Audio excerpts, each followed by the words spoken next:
whether that's building, like maintaining calligraphy.org or other stuff. Because, yeah, I'll probably get into that a little bit more in a bit. But yeah, so office hours are, I find that to be absolutely critical. Curious how the Firebase ties into this. Oh yeah, this is good. So I actually when I was sort of wandering around for those 6 months, I was trying all these different technologies, and I was writing APIs and backends and really experimenting and learning how to do these things, because I'd never really done it myself. And I was just not being successful. And eventually I found Firebase, and I realized that Firebase abstracted away so much of the database layer. Back then it was just a real-time database. It was that and auth. It abstracted away enough, I didn't know how to write my own auth.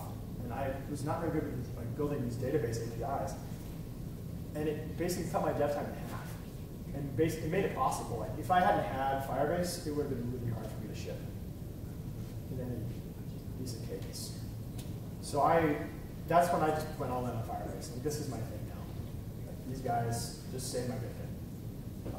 And I've been using it ever since. All my projects are on Firebase, and I really do think I can ship faster with Firebase than 2, 3, or 4 people can ship trying to build their own APIs and stuff. Because it's just all abstracted away. I just have to worry about the front end, and then a little bit of database layer stuff. Just how does it talk? How do I want to save the data? And that's it. Yeah. So I've had a really, really good experience with Firebase. Yeah. So my next point is family life. With my wife as a business partner, it got really weird. I would highly recommend avoiding it if you can. My wife is a very unreliable business partner.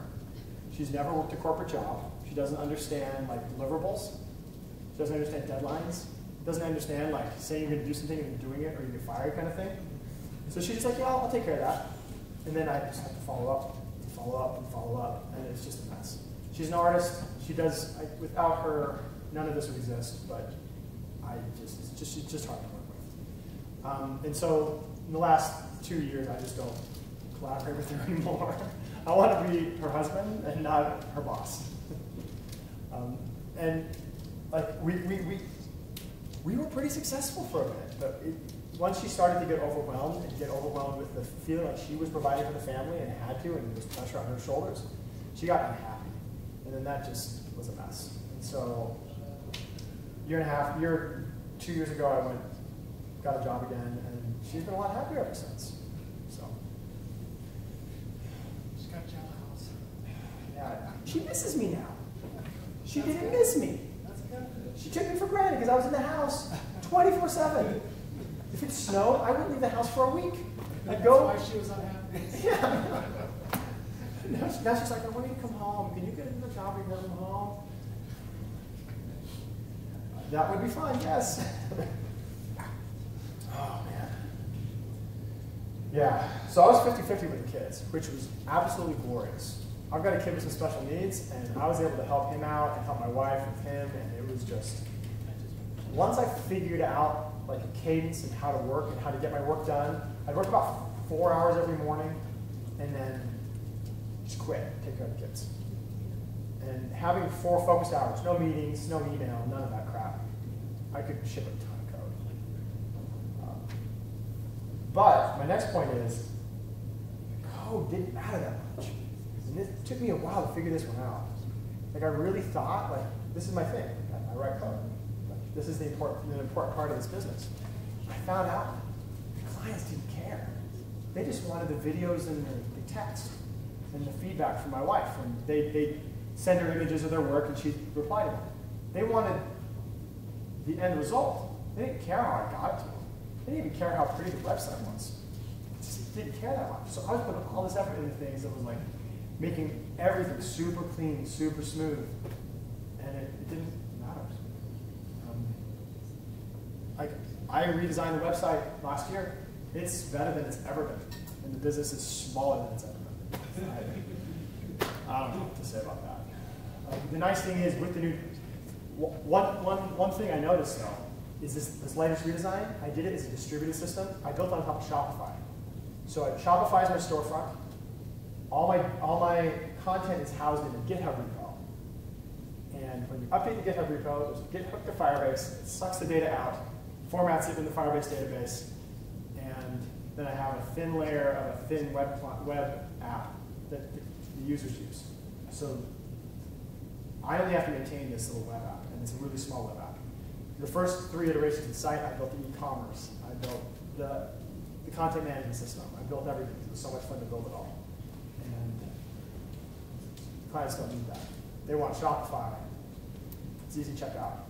So I highly recommend building on top of other people's stuff if you possibly can. Especially if you're doing your own thing. Don't build your own stuff. Like, try to minimize how little code can I write and still ship something. Like, a lot of businesses can really be cut down to like an email list. And if you can get it down to an email list and just get people, just get interactions going with people, then you can start to build something. And it's the something you care about, not the technology that backs it. And that's just hard it's hard for me to wrap my head around sometimes, and it's not fun. Because I like the technology side of it. So, you have a question? Cool. All right. Okay. So, I covered that already. Okay, so once we had the business up and running and I was committed to it, we started trying to launch new products. So we launched a bunch of new classes, we partnered with some of my wife's friends to launch new stuff and to do it, and none of it worked. Like, the core that we initially launched still works to this day, to some degree. All the other things we did didn't work. We sell some of the other classes a little bit, but not nearly as much as the one my wife promotes. And so I think that there's, at least for our business, it's hard to put a finger on exactly what makes it successful, but it's not a cookie cutter kind of thing. And I don't fully understand what has made it successful. And I've never talked to anybody who's ever admits that, but that's been my experience.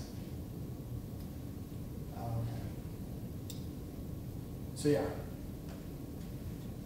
So the weird thing for me, because this turned into sort of a lifestyle business. It started with this crazy uptick, and I thought we were going to I'm going to retire on this. Like, this is it.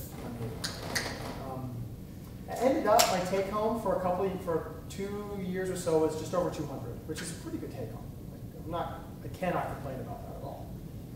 But it's not a whole lot more than your take home could be just as a software developer.